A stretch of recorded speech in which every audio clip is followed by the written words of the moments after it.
नमस्कार प्रिय दर्शकों, हाजिर हूं मैं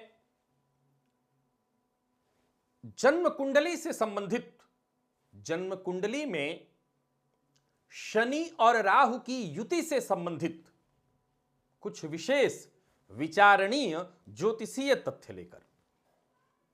प्रिय दर्शकों, जन्म कुंडली में शनिदेव को पापग्रह की संज्ञा दी गई है, यह आप जानते हैं। तो वही राहु को शनिदेव से भी ज्यादा पापग्रह बताया गया, यह भी आप जानते हैं। अब इन दोनों ग्रहों का जन्म कुंडली में अगर संबंध किसी प्रकार से हो जाए, चाहे वो युति संबंध हो या दृष्टि संबंध हो, तो आपने इसे सुना है, इसे सबसे ज्यादा बुरा योग कहा गया है। विशेषकर शनि राहु की युति हो तो इसे श्रापित योग की संज्ञा दी गई है। अब यह श्रापित योग क्यों कहा गया, क्या इसके पीछे तर्क है, क्यों यह श्रापित स्थिति उत्पन्न कर देता है, आज हम जानेंगे। शास्त्र कहता है शनि राहु संयुतः सर्वदा रोग संयुतः। शनि और राहु की युति जन्म कुंडली में हो जाए तो यह जातक को रोगी बनाकर रख देता है। परंतु मैं सदैव एक बात कहा करता हूं, और अब तो ज्योतिष से संबंधित कार्य करते हुए, ज्योतिष के कार्यक्रम बनाते बनाते हम सभी दर्शक, मेरे YouTube परिवार के आप सभी जो दर्शक हैं, जो मेरे कार्यक्रम को निरंतर देखते हैं, हम इस जगह पर आ गए हैं कि हमें योग या दुर्योग, योग के पीछे क्या छुपा हुआ है और दुर्योग के पीछे क्या छुपा हुआ है, अब उस पर हमारी चर्चा होने लगी है। अब चर्चा इस बात की नहीं है कि यह योग होगा तो क्या होगा, हमें तो बस इतना अब जानना है कि यह योग है तो क्यों है, और यह दुर्योग है तो क्यों है, और दुर्योग है तो क्या यह केवल बुरा प्रभाव देगा, और या दुर्योग है तो दुर्योग में भी कुछ अच्छाई होगी। चर्चा अब यहां हमारी है। तो प्रिय दर्शकों, जैसा मैंने कहा, शनि राहु की युति को ज्योतिष शास्त्र में सबसे बुरा बताया गया, श्रापित कहा गया। पहले तो यह जानिए कि श्रापित कहने के पीछे का तर्क क्या हो सकता है। श्रापित, आप श्राप की स्थिति किसे मानते हैं? जाहिर सी बात है कि कोई भी ऐसा कार्य, किसी व्यक्ति का विकास ही न हो रहा हो तो आमतौर पर कह दिया जाता है कि ऐसा लगता है जैसे व्यक्ति को किसी की श्राप लग गई है, इसका कोई काम ही नहीं बनता, इत्यादि। श्राप को आप अलग अलग तरीके से अपने नजरिए से देख सकते हैं। इस योग को भी श्रापित कहा गया। यहां तक कि इसके बारे में अगर आप रिसर्च करें, पढ़ें, तो यह कहता है कि जिसकी कुंडली में ऐसा है, पूर्व के दोषों के कारण ऐसा हो जाता है, यह युति बन जाती है। निसंदेह देखने में तो आया है कि शनि राहु की युति हो तो परेशानी होती है, कष्ट होता है, दीर्घकालिक रोग की स्थिति बन जाती है। श्रापित यह इसलिए है क्योंकि शनिदेव विलंब करते हैं हर मामले में।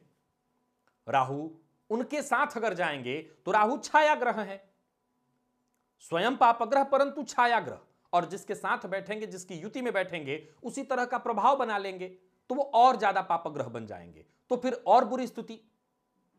फिर उस अवस्था में ये जिस भाव में बैठे होंगे, उस भाव से ज्यादा जहां जहां इनकी दृष्टि पड़ेगी। अब जरा गौर करिए, ये दोनों जिस भाव में बैठे होंगे, शनिदेव वहां से तीसरी दृष्टि से, जहां भी बैठेंगे वहां से तीसरी दृष्टि डालेंगे, राहु वहां से पांचवी दृष्टि, और फिर दोनों सातवीं दृष्टि भी डालेंगे। फिर नौवीं दृष्टि राहु की होगी और 10वीं दृष्टि शनिदेव की। यानी देखा जाए तो लगभग तीसरी, पांचवी, सातवीं, तो 3 हो गया, और 9वीं और 10वीं, 5 भाव। इन्होंने 5 भाव अपने कब्जे में किया। अब जहां बैठे हों, अगर मान लीजिए वो भाव इनके किसी शत्रु का है, शनिदेव के शत्रु का है, तब तो फिर उस अवस्था में उस भाव को भी वो पीड़ित कर देंगे, अर्थात 6 भाव। इन 6 भावों पर इनका प्रभाव होने के कारण, अब इन दोनों की दृष्टि कैसी है यह बार बार बताने की आवश्यकता नहीं कि ये विच्छेदात्मक दृष्टि डालते हैं, और विच्छेदात्मक दृष्टि डालने के कारण उस भाव से विच्छेद करा देंगे। तो कुंडली के अगर 5 भावों से ये दोनों मिलकर विच्छेद करा दें तो फिर क्या स्थिति उत्पन्न होगी। उदाहरण से देखा जाए तो यह दुर्योग मान लिया जाए लाभ भाव में बना हुआ हो, ये युति शनि और राहु की लाभ भाव में बना हुआ हो, तो सूत्र कहता है लाभ भाव में पाप ग्रह के होने से कोई बुरी बात नहीं, अच्छा है। चलिए अच्छा है, जातक के जीवन काल में शनिदेव वृद्धि करेंगे, धनागमन कराते रहेंगे, यह अच्छी बात है। जाहिर सी बात है, ये पाप ग्रह हैं तो पाप के रास्ते से धनागमन का रास्ता बनाएंगे। सबसे पहला क्या होगा, तो शनिदेव की दृष्टि, तीसरी दृष्टि जातक के व्यक्तित्व पर। पहले तो वक्त पर कोई काम नहीं हो सकेगा, इसके चलते जातक त्रस्त होगा। फिर उसका व्यक्तित्व अर्थात व्यक्तित्व में उदासीनता, जब हर कार्य विलंबित हो तो उदासीनता तो आनी ही आनी है। मैं बस एक उदाहरण से समझा रहा हूं, आप अब इतने समझदार मेरे कार्यक्रम को देखते देखते हो चुके हैं, या ज्योतिष की इतनी जानकारी आपके पास है कि बाकी भावों पर आप इसे घटा सकते हैं। फिर इन दोनों की दृष्टि पड़ी कहां पर, तो राहु की दृष्टि पड़ी पराक्रम पर। पहले तो हर कार्य विलंबित शनिदेव करा देंगे और फिर राहु पराक्रम पर दृष्टि डाल करके संघर्ष को बढ़ा देंगे। तो पहले आपको मिल ही नहीं रहा है, ऊपर से आपका संघर्ष बढ़ गया। अब फिर ज्ञान पर दृष्टि पड़ी। इंसान के जीवन में इंसान का सबसे बड़ा हथियार है उसका ज्ञान, सबसे बड़ा उसका हथियार है उसका ज्ञान। अब ये ज्ञान रूपी हथियार ही साथ देना उसका छोड़ दे, वक्त आने पर अपने ज्ञान का वो लाभ ही न ले सके, तो इससे बुरी स्थिति क्या हो सकती है, यह है श्रापित। फिर रही सही कसर, जब आपका व्यक्तित्व साथ छोड़ दे, पराक्रम साथ छोड़ दे, आपका ज्ञान, आपका संतान आपके साथ ना आए, तो जाहिर सी बात है फिर धीरे धीरे करके आपके पार्टनर, आपका जीवन साथी सभी आपसे दूर होते चले जाएंगे। तो यह परेशानी है, यह है श्रापित योग, जिसके चलते कष्ट होता है। अब यह हुआ इसका स्याह पक्ष, काला पक्ष। परंतु क्या इसके पीछे कुछ सफेद पक्ष भी हो सकता है?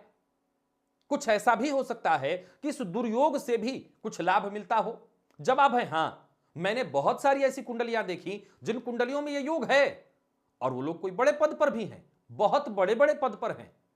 यानी श्रापित योग होने से मैंने 6 भावों को सिद्ध किया कि इनके कब्जे में आ रहे हैं। परंतु मैंने दूसरे लाइन में कहा कि मैं खुद जब ज्योतिषी हूं तो दिन भर यही करता हूं, तो सैकड़ों कुंडलियों में देखा कि श्रापित योग है, लेकिन श्रापित योग के चलते ऐसी स्थिति जातक की नहीं कि दर बदर वो ठोकर खा रहा हो। मैंने बहुत बड़े पद पर पहुंचे लोगों को भी देखा। अब हम इस दुर्योग के पीछे क्या अच्छाई हो सकती है, यानी सफेद पक्ष इसका क्या हो सकता है, उस पर जरा 2 मिनट मंथन करें। प्रिय दर्शकों, उदाहरण से फिर वही बात कहना चाहूंगा जो पूर्व में भी आपको समझाया। अब मान लीजिए लग्न ऐसा है जहां शनिदेव और राहु कारक हैं, दोनों एक ही तरह के लग्न में कारक होंगे, अर्थात अगर वृषभ लग्न की कुंडली है तो यहां शनिदेव भी अच्छा फल देने वाले बनेंगे और राहु भी।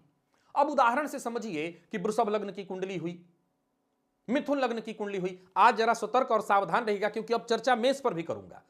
तो इस लग्न में समझने वाली बात है कि जहां शनिदेव कारक अवस्था में है तो वो राहु को भी कारक बनाएंगे, अपने समान स्वरूप। राहु का काम क्या है, वो जिसके साथ होगा वैसा स्वरूप बना लेगा। तो अगर शनिदेव कारक ग्रह हैं तो राहु वहां कारक ग्रह बन जाएगा, न कि अकारक, वो रिजल्ट करेंगे। तो फिर सवाल खड़ा हो जाता है कि क्या शनिदेव अब विलंब नहीं करेंगे? निसंदेह करेंगे, निसंदेह करेंगे विलंब, लेकिन यहां इनके देने का जो तरीका होगा वो बदल जाएगा। जहां अकारक स्थिति में वो देने में दिक्कत कर रहे थे, वो यहां पर देने में कहीं कोताही नहीं करेंगे, 2 की जगह 10 देंगे, यानी यहां मिलेगा भी जबरदस्त। शनि की विच्छेदात्मक दृष्टि के बारे में मेरा अपना जो सबसे बड़ा अनुभव रहा, जो कि मैंने सदैव आप सबों से शेयर किया, ज्योतिष में जो भी मेरे अनुभव होते हैं मैं आपको सदैव बताता रहता हूं, वो अनुभव यही कहता है कि शनिदेव जहां भी दृष्टि डालते हैं, रिश्तों के मामले में ये कतई छूट नहीं देते, तनिक भी राहत नहीं देते हैं। तो रिश्तों को तो ये तोड़ देते हैं, लेकिन सुखों में कोई कमी नहीं आने देते। भौतिक सुख जितने हैं, भौतिक सुखों में ये वृद्धि कर देते हैं, लेकिन रिश्ते वो जहां जहां दृष्टि डालते हैं, वो चाहे कारक ही क्यों ना हो, रिश्तों पर दृष्टि डाल करके वो रिश्ते को तार तार जरूर करते हैं, ये मैंने देखा। परंतु बाकी क्षेत्र में जातक सफल है। तो आप अपनी जन्म कुंडली को खोलिए। अब मैंने जैसा कहा था कि उदाहरण से समझिए, ये तो मैंने 6 उन लग्नों के बारे में बताया जहां शनिदेव कारक है, राहु कारक है। बाकी का कोई ऐसा लग्न है जैसे मेष लग्न की कुंडली हो, कर्क लग्न की कुंडली हो, यहां पर भी अगर श्रापित योग है तो क्या केवल यह श्रापित योग कष्ट ही कष्ट देगा, जातक के जीवन को श्रापमय बना देगा? फिर जवाब उठता है नहीं। हम सदैव यह बात नहीं कह सकते कि अगर श्रापित योग है तो कष्ट ही मिलेगा। फिर तो सवाल खड़ा हो जाता है कि इस हिसाब से अगर देखा जाए तो आप तो यह सिद्ध करने पर तुले हैं कि कोई दुर्योग कभी बुरा फल देता ही नहीं है। नहीं, देता है, वो हर लग्न में बुरा फल देता है।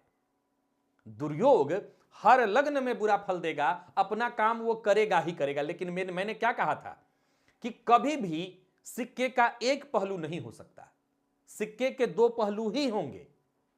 अगर स्याह पक्ष है तो सफेद पक्ष चाहे थोड़ा ही हो पर होगा अवश्य। अब उदाहरण से पुनः समझिए। अब यही योग पुनः लाभ भाव में ही अगर कहीं घटित हो रहा हो, धनु लग्न की कुंडली हो, तुला राशि में लाभ भाव में शनिदेव बैठे हो, तब क्या होगा? तो क्या यह दुर्योग जातक के जीवन में केवल कष्ट देने वाला होगा? क्या यह दुर्योग जातक के जीवन में मालामाल करने वाली स्थिति नहीं उत्पन्न करेगा? धनागमन के रास्ते, हर दिन नए रास्ते नहीं बना के लाएगा? निसंदेह उस जातक के जीवन काल में खर्च चाहे जितना भी होता रहे, हालांकि यह महाधनी योग बन रहा है, सो जातक के जीवन काल में क्या धन की स्थिति जबरदस्त नहीं होगी? अवश्य होगी, अवश्य स्थिति होगी। मैं पुनः कहूं कि अगर हम मेष लग्न की कुंडली को ले लेते हैं, मेष लग्न की कुंडली में भी अगर यही योग कहीं भाग्य भाव में लगा हुआ हो, कहीं अच्छे भाव में लगा हुआ हो, तो यह अपना परिणाम अवश्य देगा, अपना शुभ परिणाम भी देगा। प्रिय दर्शकों, एक और बात सदैव याद रखिए, वैसे तो जन्म कुंडली के साथ एक और सूत्र जुड़ा हुआ है। जन्म कुंडली में बनने वाले दुर्योग, जब केमद्रुम नामक दुर्योग पर कहा कि देव गुरु बृहस्पति की दृष्टि से यह भंग हो जाता है, मैंने हालांकि इसके बारे में साथ लाइनें जोड़ी हैं कि केमद्रुम योग भंग का अर्थ कभी यह मत समझिए कि अब यह दुर्योग बिल्कुल समाप्त हो गया, अब इसका प्रभाव नहीं रह जाएगा। मैंने अपना तर्क सदैव आपको समझाया है।